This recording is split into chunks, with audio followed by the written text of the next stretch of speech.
Yan, ito meron tayong realist Justin Paul. Kilalanin nyo, ang ganda ng gawa. Tingnan mo yung gawa niya.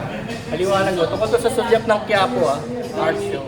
2026 translation talks about yung culture and practice po ng Catholic, Filipino Catholic.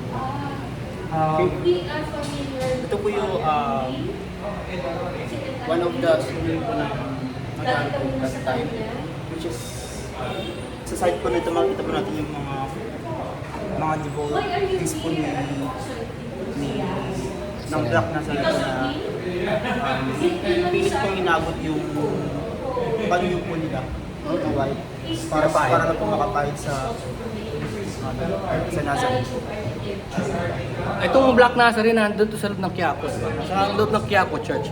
Kasi lalabas yan, may rota yan. Nakikita nyo naman sa news yan eh. Maraming deboto niya ng mga celebrities, mga artista. Pero alam mo kung anong particular ba't gusto ko yung gawa niya. Tignan nyo. Kita nyo yung mga diversity ng mga tao na pinit niya. Tama. Filipino-Chinese. Tapos yung Black Nazarene nasa glass siya kasi kaya tignan mo nilagyan niya ng parang blur yung likod. Blurred na yung mga tao sa likod kasi nasa glass nga yan sa tunay. Tapos eto umaakyat sila. Ito bahid ng kanya.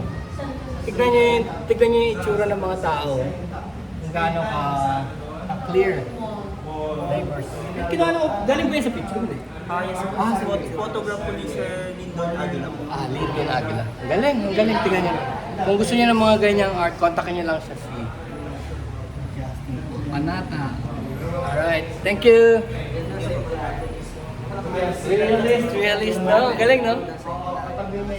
Tsaka tuwa ako sa tignan mo, Filipino-Chinese na mga itsura ng mga tao. Oo, ibig sabihin talagang nandito tayo sa Binondo, nandito tayo sa area na to. Kasi picture pala talaga. Ginayaan. Pero galing. Ganda po kasi nung framing yung buwan, sir. Tsaka dami pong storyline. Tsaka buti binanggit mo yung photographer. At least nabigyan natin isang credit. Magaling din pati yung photographer. Galing.